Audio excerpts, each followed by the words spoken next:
তো মাইয়া করছেটা কি? আর ও বুড়া হইলে হইব কি? সরকারি চাকরি করে, বিসিএস ক্যাডার। তোর বিসিএস ক্যাডার হালকুর সাথেই বিয়া বসা লাগবো। ওই কাজী, বিয়া পড়ান। আমি এই বিয়া করুম না। বুইড়া বিসিএস ক্যাডারের দাঁত নাই, এইটারে বিয়া করলে আমার মান সম্মান থাকবো? চুপ থাক। দাঁত দিয়া কি করবি? তুই কি ওরে দিয়া চানাচুর চিবায়া খাবি? শুকনা ভাই, আপনার সাদিয়ার তো বিয়া হয়ে যাইতেছে কাদের হালকুর সাথে, আর আপনি বইসা মুরগির রোস্ট খাইতেছেন। কি? ওই চর্বির গুদামের সাথে আমার সাদিয়ার বিয়া? কলিজা থাকতে এটা হইতে দিব না। ওই চর্বির ড্রাম, সাদিয়ার দিকে হাত বাড়াইলে তোর হাড্ডি দিয়ে আমি খিলাল করমু। সাদিয়া, তোর খরগোশ নিয়ে আমার পিঠে উঠ।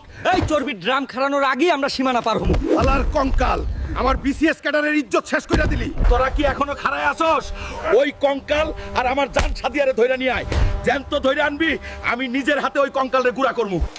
কি রে শুকনা, তোর দৌড়ানি কি শেষ? অহন্তরে এই খাঁচার ভিতরেই শুটকি বানামু। শুকনারে কুমিরের পেটে দে, হাড্ডি চিবায়া খাক। এই কুমিরের কামড় তো আমার ফুসফুরি লাগে। ওস্তাদ, ওর তো কিছুই হইতাছে না, কুমিরেও কামড়ায় না। লোহার ডান্ডা দিয়া বাড়ি দিয়া ওর সব হাড় গড়গুড়া কইরা দে। দেখি কত বড় কঙ্কাল হইছে। এত পিডাই তাও তোর কিছু হই না।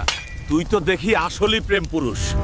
যা সাদিয়া, আইজ থেকে তোর। কই কেউ তো অহনো লাইক দিলেন না, সাবস্ক্রাইবও করলেন না, শেয়ার দিতে কন লাগবো নাকি?